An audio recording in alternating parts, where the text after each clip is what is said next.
ಕರ್ನಾಟಕದಲ್ಲಿ ನಡೆದ ಈ ಪ್ರಕರಣ ಇವತ್ತಿಗೂ ಜನರನ್ನು ಬೆಚ್ಚಿ ಬೀಳಿಸುತ್ತದೆ. ಇದು ನಿಜ ಘಟನೆ. 2003ರಿಂದ 2009ರವರೆಗೆ ಕರ್ನಾಟಕದ ಹಲವು ಜಿಲ್ಲೆಗಳಲ್ಲಿ ಮದುವೆಯಾಗದ ಯುವತಿಯರು ಒಂದರ ನಂತರ ಒಂದು ಕಾಣೆಯಾಗುತ್ತಿದ್ದರು.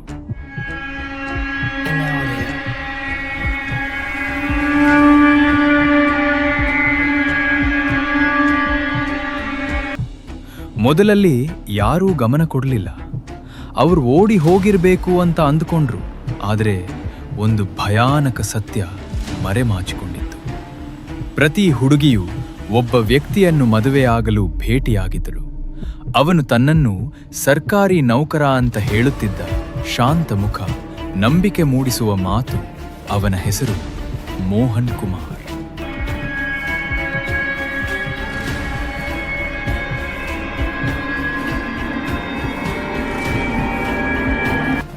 ಅವನು ಹೇಳುತ್ತಿದ್ದ, ನಾನು ನಿನ್ನ ಮದುವೆಯಾಗುತ್ತೇನೆ.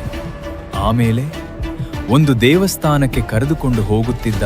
ಮದುವೆ ಮುಂಚೆ ಎಚ್ಚರಿಕೆಗಾಗಿ ಅಂತ ಹೇಳಿ ಒಂದು ಗುಳಿಗೆ ಕೊಡುತ್ತಿದ್ದ. ಇದು ಗರ್ಭನಿರೋಧಕ ಮಾತ್ರೆ ಅಂತ. ಆದರೆ ಅದು ಮಾತ್ರೆ ಅಲ್ಲ, ಅದು ಸಯನೈಡ್. ಕೆಲವೇ ನಿಮಿಷಗಳಲ್ಲಿ ಆ ಯುವತಿ ಉಸಿರು ಬಿಟ್ಟಳು.